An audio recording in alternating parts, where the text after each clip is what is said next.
Halo saudara, apa kabar Anda hari ini? Bersama saya Vina Putri, Sapa Jatim kembali hadir ke hadapan Anda.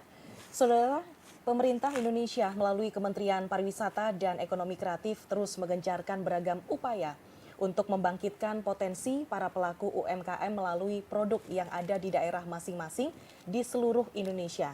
Ekosistem UMKM ini menjadi titik balik roda perekonomian di Indonesia dalam menghadapi masa pandemi COVID-19. Seperti apa geliat kebangkitan ekonomi kreatif di tahun lalu dan apa yang menjadi tantangan di tahun 2024 ini? Di studio sudah bersama kami, ini ada dua narasumber yang sudah hadir di studio Kompas TV Surabaya Biro Jawa Timur. Saya akan perkenalkan, ada Ibu Diana CT MTH selaku Ketua Gcraft Jawa Timur. Halo Bu Diana, apa kabar? Halo, selamat pagi. Baik ya hari ini ya? Baik. Baik. Kemudian selain Ibu Diana ada Ibu Titik Martalina ST selaku founder kuliner Unity, pendamping dan penyelia produk halal. Apa kabar Ibu Titik? Selamat pagi Mbak Vina, alhamdulillah baik. Alhamdulillah baik. Terima kasih sudah hadir di studio Kompas TV Surabaya Biro Jawa Timur. Baik, saudara langsung saja kita akan ke pertanyaan. Tentunya tak kenal maka tak sayang ya Bu ya. Ini dari Gcraft Jawa Timur. Saya ingin berkenalan dengan Gcraft Jawa Timur. Ini sebenarnya Gcraft Jatim ini apa sih dan apa yang melatar belakangi dibentuknya Gcraft Jawa Timur serta kegiatannya ini diisi apa aja nih Bu Diana? Terima kasih Mbak Vina. Jadi gerakan ekonomi kreatif ini kami berdiri di tahun 2018. Pergerakannya tentunya sudah dari 2017. 2018 kami secara surat menyurat sudah lengkap. Kami mulai mencari anggota. Dari 0 anggota, kemudian kami sekarang kurang lebih keanggotaan itu ada di 2 grup WhatsApp yang kurang lebih hampir 1.000.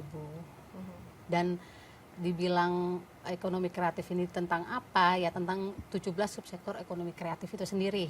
17 subsektor, banyak ya Bu ya? Ya banyak. Ya? Jadi kalau dibilang ekonomi kreatif ini, kalau kita lihat dari Kemenparekraf itu sendiri kan ada 17 sektor. Nah, kami mencoba untuk merangkup merangkul mereka 17 subsektor itu, di mana kalau dibilang banyak ya, ada fotografi, desain, penerbit, dan yang paling sering di Surabaya ini sendiri itu kuliner, fashion, craft. Jadi kurang lebih keanggotaan kami itu di tiga ekonomi kreatif itu, seperti itu. Baik, seperti itu ya gambarannya untuk Gcraft Jawa Timur. Tapi sebenarnya kegiatannya ini meliputi apa aja Bu Diana? Kegiatan kami sendiri yang pasti pendampingan. Ya, teman-teman pelaku ekonomi kreatif ini kalau dibilang produksi mereka ini sudah jago. Tapi kita pendampingan bagaimana dari hulu ke hilirnya itu paling hilirnya pemasaran. Jadi memang kita benar-benar pendampingan, pelatihan. Yuk join di Gcraft seperti itu kalau kita bicara ke teman-teman pelaku ekonomi kreatif yang di luar sana. Dan ini yang sudah tergabung dalam Gcraft Jawa Timur ini sudah ada berapa anggota Bu? Nah seperti yang tadi saya bilang, kalau secara ekonomi kreatif ini kan sosial ya, sosial pendampingan secara sosial kita sudah ada di tahun 2017 kemarin. Secara grup WhatsApp kita ada hampir 1.000 anggota. 1.000 anggota ya. Cuman memang 2024 ini kami membuat keanggotaan berbayar nih. Biar lebih fokus ke teman-teman yang memang mau didampingi lebih lanjut. Dan memang keanggotaan kita masih di angka di bawah 100 karena memang baru 2024. Seperti itu. Baik, seperti itu. Ibu tadi menyebut bahwa gerakan ekonomi kreatif. Di sini ekonomi kreatif itu yang seperti apa gambarannya? Apakah memang dari produk dari UMKM yang kreatif, kemudian strategi brandingnya yang kreatif, atau bagaimana sih Bu sebenarnya spesifikasinya? Yang dibilang Mbak Vina itu benar. Jadi ekonomi kreatif itu apa yang bisa disebut dengan ekonomi kreatif? Teman-teman yang punya produk otomatis produknya yang sudah melalui fase inovasi dan kreatif. Makanan ya, kita contohin makanan. Kalau dulu itu orang taunya donat itu bentuknya bulat, ada lubangnya. Setelah mereka kreasi, ada nih donat yang utuh, di dalamnya ada isian. Kreasi kesini lagi sekarang ada crumble brownie, yang dimana donat dicampur tepung dicampur dengan puff atau pastry. Nah, kreasi-kreasi seperti itu yang bisa kita sebut dengan ekonomi kreatif dari segi produk. Kalau dari segi jasa, otomatis dari cara bagaimana mereka menampilkan ke konsumen, kreasinya mereka itu bagaimana. Jadi dari semua segi sebenarnya dapat sih.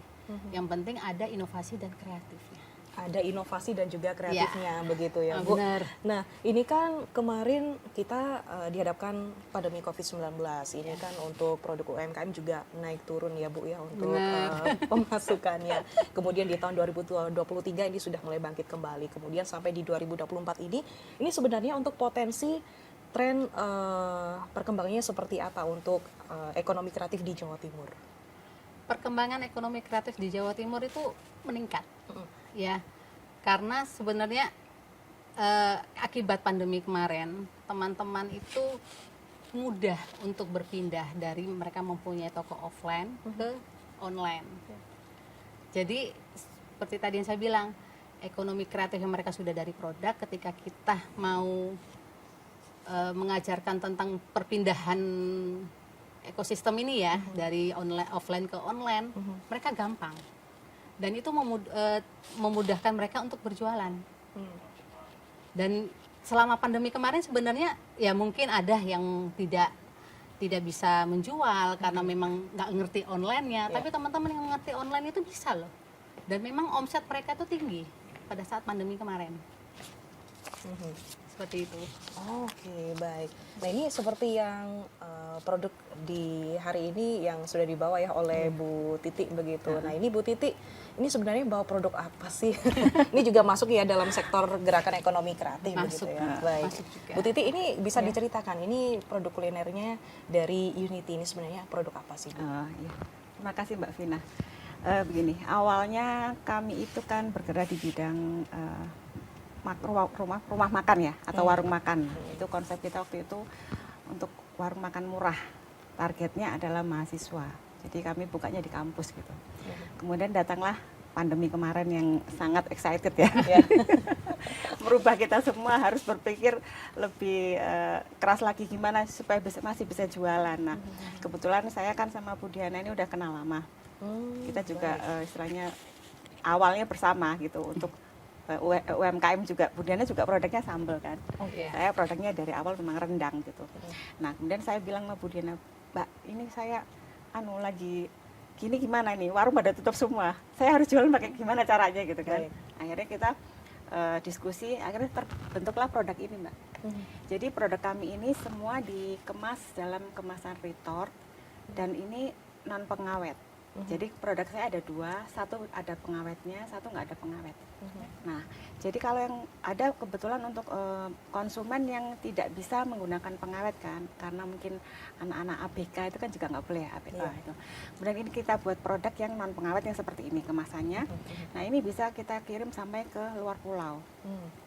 Tapi kalau untuk yang umroh tergantung dia lamanya berapa di sana, karena ini nggak bisa tahan lama kan, cuma seminggu aja. Oh, seminggu aja. Untuk yang tidak ada pengawetnya. Iya, betul. Tapi kalau ada pengawet kan bisa lama. Nah, tergantung permintaan pasar seperti apa, nanti saya buatkan produknya. Nah, ini kemasan retort namanya, dan ini sudah disterilisasi Mbak. Jadi sebelum kita pasarkan, disterilisasi dulu dengan suatu alat tertentu. Nah, ini juga kebetulan saya kan basicnya di teknik kimia industri, jadi saya juga membantu UKM-UKM binaan ini untuk peningkatan kualitas mutu produk di sisi makanannya. Baik. Gitu. Nah, ini dari teknik kimia industri. Kemudian bisnisnya ke kuliner. Masih nyambung ya Bu ya di sini? Masih. Dan lagi kita juga alat-alat industri itu kita buat minimal, jadi lebih ke arah mininya ya. Kalau di industri kan alatnya besar tuh, kayak autoclave besar, terus vacuum frying juga besar. Kita buat kecil-kecil untuk kapasitas industri yang UMKM. Gitu. Oh, baik. Ini juga memudahkan ya untuk para konsumen untuk dibawa ke mana-mana, apalagi yang traveling. Iya, betul. Dan sejauh ini memang Ibu bergabung ke Gcraft Jawa Timur ini karena memang sebelumnya sudah saling kenal atau gimana? Ya, sudah saling kenal. Kita memang masuknya bersama 7 tahun yang lalu. Oh, 7 tahun yang lalu. Manfaatnya apa nih Bu yang dirasakan ketika bergabung di Gcraft Jawa Timur? Sangat banyak ya Mbak ya. Pertama, otomatis ini ya produk saya semakin lebih dikenal ya. Nah, karena kan jaringan dari Gcraft ini juga sudah luas ya. Terus kemudian dari sisi pelatihan awalnya mungkin kemarin ilmunya saya juga nggak terlalu banyak, sekarang sudah bertambah dengan ikut pelatihan yang tergabung di Gcraft dan juga kerjasama dengan beberapa instansi di Jawa Timur. Nah kemudian sekarang saya malah sudah merambah menjadi mentor, dilatih juga sama Gcraft kan, gitu. Jadi secara portofolio jadi meningkat ya. Oke, Gitu. jadi banyak sekali ya untuk edukasi-edukasi yang didapat begitu sangat banyak. ke Gcraft Jawa Timur. Nah, sebenarnya dari sektor mana sih yang paling kuat begitu untuk yang paling eksis lah di Jawa Timur nih Bu untuk ekonomi kreatifnya, dari sektor mana? Apakah dari sektor kuliner atau sektor fashion atau bagaimana? Kalau untuk di Jawa Timur, saya rasa bukan hanya di Jawa Timur ya Mbak ya. Di Indonesia ini yang paling kuat itu kuliner. Kulinernya? Iya. Kenapa Bu? Orang butuh makan. Bahan pokok ya, jadi kewajiban untuk konsumsi dan lain-lain. Jadi menjadikan sektor kuliner ini menjadi yang faktor yang paling kuat. Dan memang banyak teman-teman pokoknya bisa masak sambal jualan, pokoknya bisa masak ini jualan, seperti itu.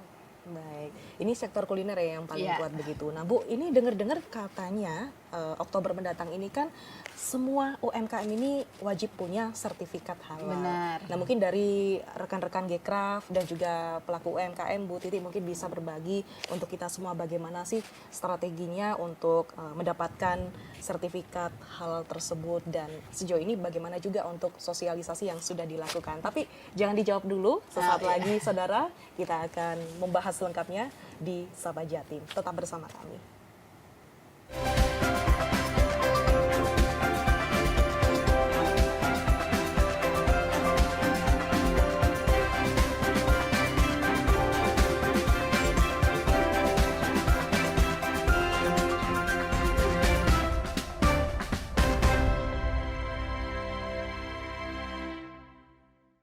Masih bersama saya Vina Putri di program Sapa Jatim, dan saya masih bersama dengan Ibu Diana dan juga Ibu Titi.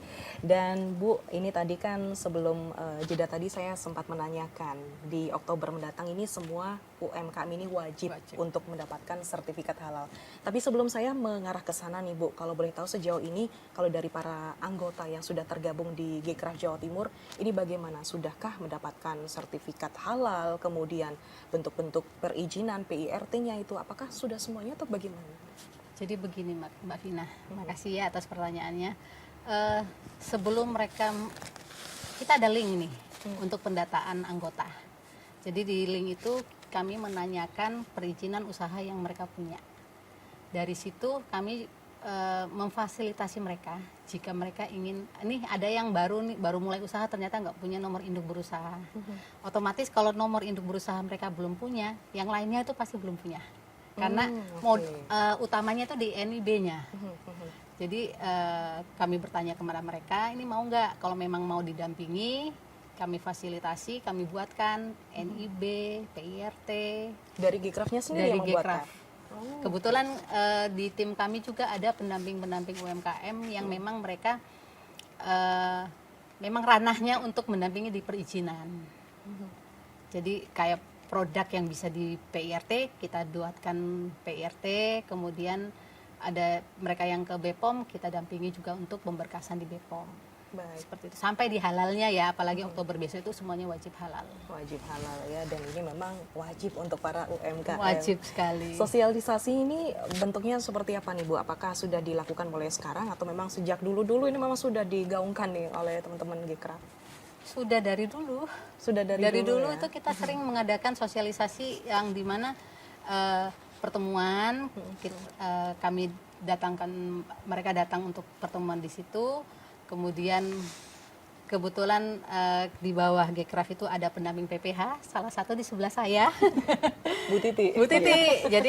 Jadi kita kemarin pertemuan dengan teman-teman, ayo siapa yang mau buat sertifikat halal, ini mumpung ada memang pendamping PPH-nya langsung. Ya. Jadi mereka langsung pemberkasan, langsung diupload di sistem 2 minggu, 1 bulan. Ya tergantung dengan sidang MUI-nya ya, sidang fatwanya ya. Itu mereka langsung mendapatkan sertifikat halal. Nah, mungkin bisa diceritakan pengalamannya Bu selama mendampingi para pelaku UMKM untuk melakukan sertifikat halal itu seperti apa? Iya, terima kasih Mbak Vina. Memang dari sejak 2022 ya Sebelumnya. sudah ada ya. Jadi pemerintah tuh sudah mensyaratkan kepada kami UMKM untuk membuat sertifikat halal. Tapi bukan hanya disyaratkan Mbak, mereka juga membantu kami loh. Kita sudah dibantu karena pembuatan sertifikat halal itu ada 2 sistem. Yang pertama itu gratis, yang kedua berbayar. Bedanya apa Bu? Nah, begini. Kalau UMKM seperti kami yang pendapatan per tahunnya di bawah 500 juta itu mendapat fasilitas self declare namanya. Dan itu gratis. Bisa memasukkan 10 produk per kategori. Hebat kan? Jadi tidak perlu bayar kita itu. Gitu. Nah, tapi untuk yang kafe, hotel itu masuk dalam kategori reguler. Dan itu harus berbayar. Dan juga misalnya gini, dia sudah punya produk 10 sudah masuk, tapi produknya ada 15. Nah, yang 5 ini bayar gitu. Gitu. Jadi seperti itu.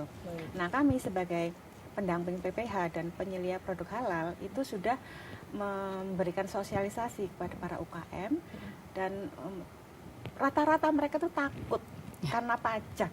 Nah, itu sebenarnya. Jadi ada kendala tuh takut Mbak nanti ada pajaknya. Enggak, kalau memang pendapatan di bawah 500 juta per tahun itu UKM nggak kena pajak gitu. Jadi nggak usah khawatir. Jadi untuk teman-teman para UKM ya, kalau mau buat sertifikat halal nggak usah takut. Nanti kami bantu dari sisi NIB, halal sampai PRT dan itu free. Gratis Ya, itu ya. Kemudian ini masih banyak ya dari para pelaku UMKM yang belum mendaftarkan PRT-nya, NIB-nya, kemudian dan juga sertifikat halal. Ini penyebabnya kenapa? Atau memang karena takut pajaknya itu tadi, atau karena memang pengurusannya yang ribet seperti itu, lama, atau bagaimana? Menurut Ibu, sepengetahuan Ibu di lapangan seperti apa? Kalau menurut saya sih nggak ribet juga kok Mbak. Cuman karena gini loh, UMKM itu kan kalau udah fokus kerja bikin produk itu nggak mikir yang lain. Gitu. Jadi terlalu banyak beban pikiran mereka pusing gitu kan. Jadi kami bantu dari sisi itu. Jadi udah ibu nggak apa-apa produksi aja, nanti kami bantu untuk pemberkasannya, untuk segala macamnya kita bantu. Nah itu alhamdulillah mereka senang sih gitu. Jadi banyak sudah anggota kami sekitar 90% sudah punya kan halal. 90% sudah punya halal semua yang punya anggota kami. Tapi kalau kan kita juga membantu dari kecamatan, kelurahan kan juga kebetulan areal kerja saya kan Jawa Timur. Jadi ya memang untuk daerah-daerah memang masih kurang ya. Tapi kedepannya kita tetaplah untuk bekerja untuk menghalalkan semua produk. Baik Ibu.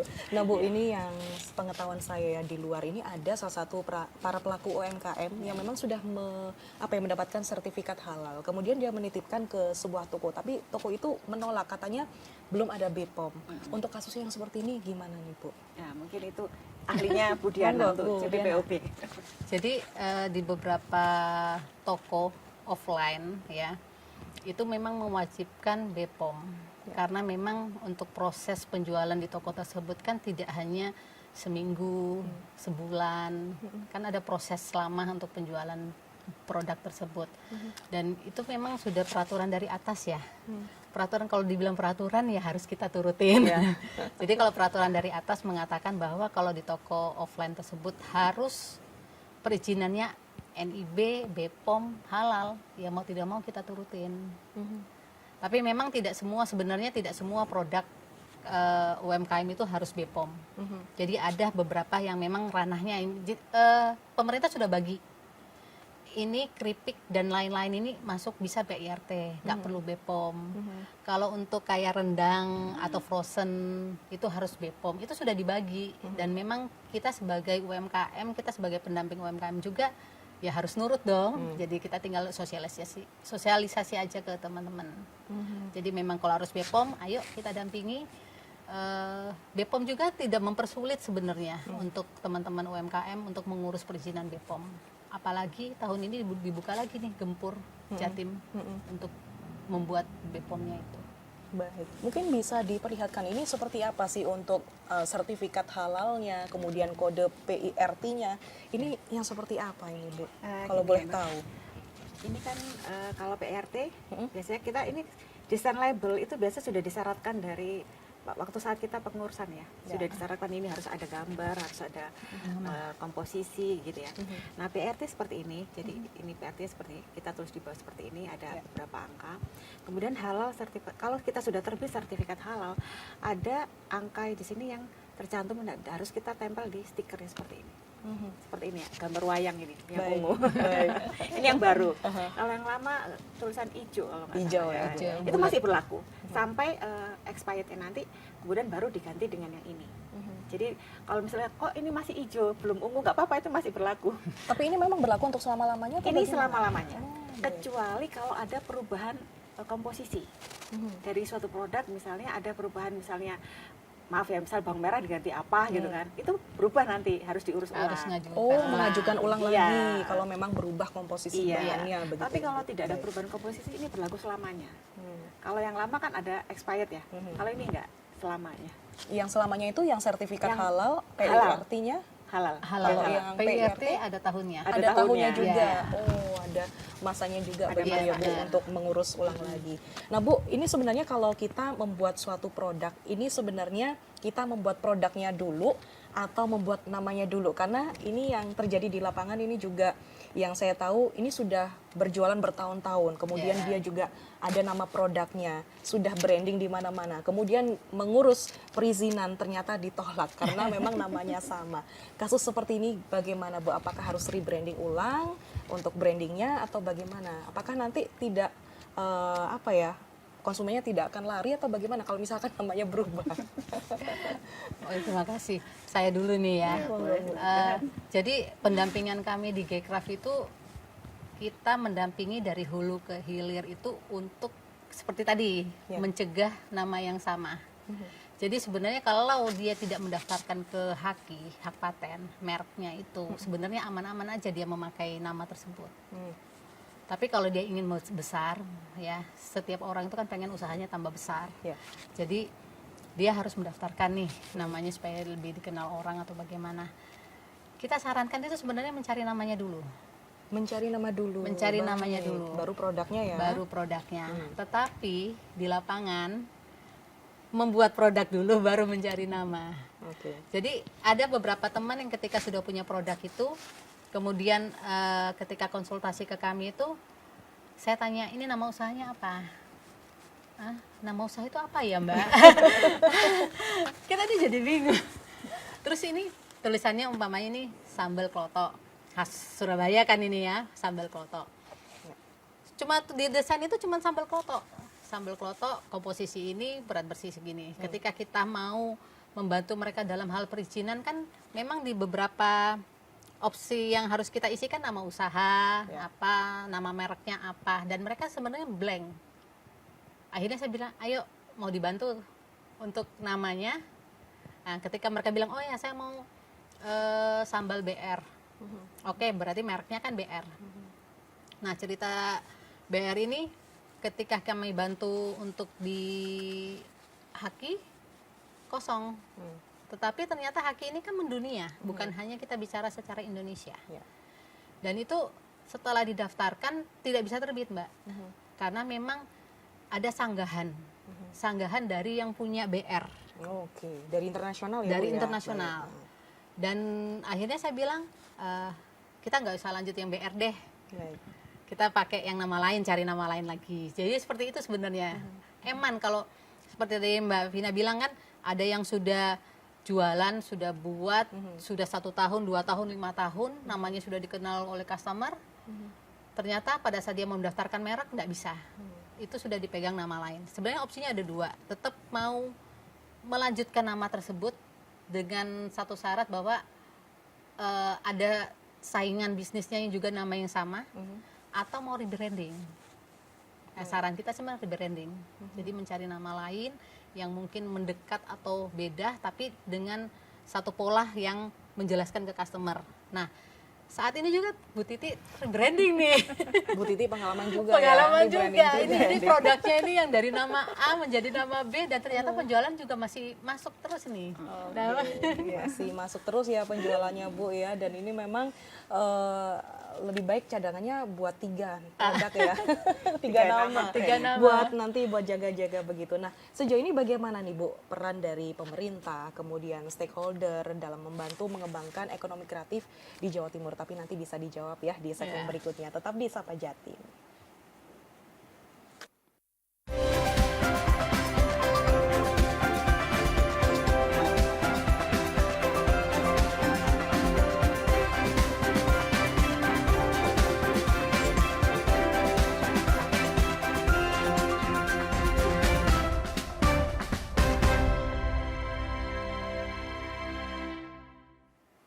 Masih bersama saya Vina Putri di program Sapa Jatim dengan tema ekosistem ekonomi kreatif di Jawa Timur. Nah, di segmen terakhir ini bagaimana nih Bu peran dari pemerintah, stakeholder dalam membantu mengembangkan ekonomi kreatif di Jawa Timur?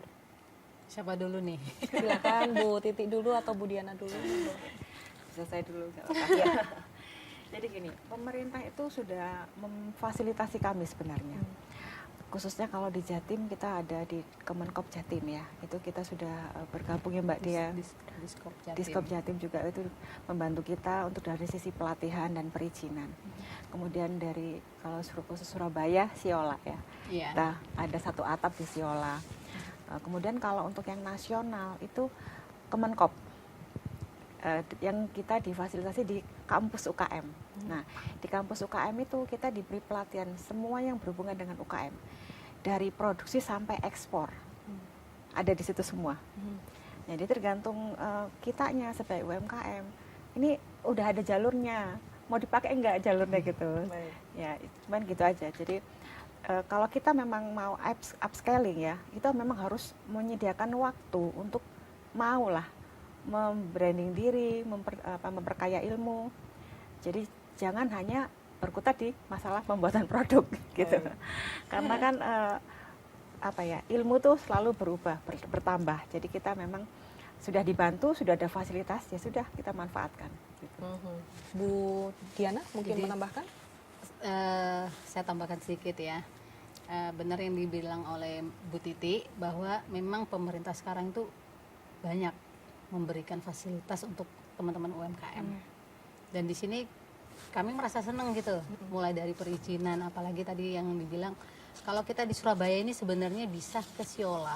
Di situ ada Disperindak, ada koperasi, dinas koperasi maupun dinas lainnya yang menjadikan pintu 1 atap ya.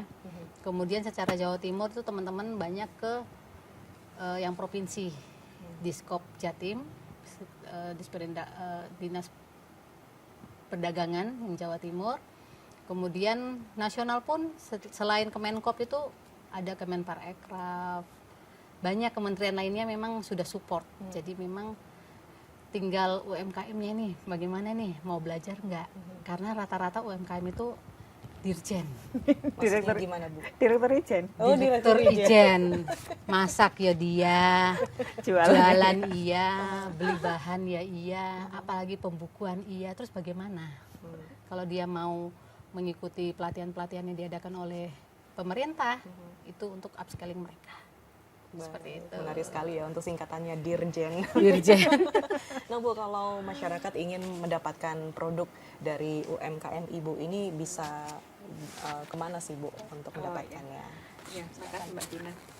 Kalau produk kuliner Unity ini sudah ada di marketplace ya. Yang warna apapun ada. Ya, bisa dicari di marketplace dan website kami juga www.kulinerunity.com dan IG-nya juga sama, kulinerunity.com, Facebook juga sama. Jadi bisa didapatkan di sana. Marketplace, website, Iya. dan juga sosial Facebook, media iya, ya. sosial Iya. media. TikTok pun juga ada. Oh, TikTok juga ada. Tapi kalau untuk produknya Bu Diana? Jadi sama aja, kita lebih banyak ke digitalnya sebenarnya kalau dibilang. Jadi produk sambal maja pedas ini bisa diperoleh di Instagram Sambal Khas Surabaya. Ya. Itu sama dengan TikTok, Sambal Khas Surabaya. Kalau main di Facebook itu saya masih nama Sambal Maja Pedas.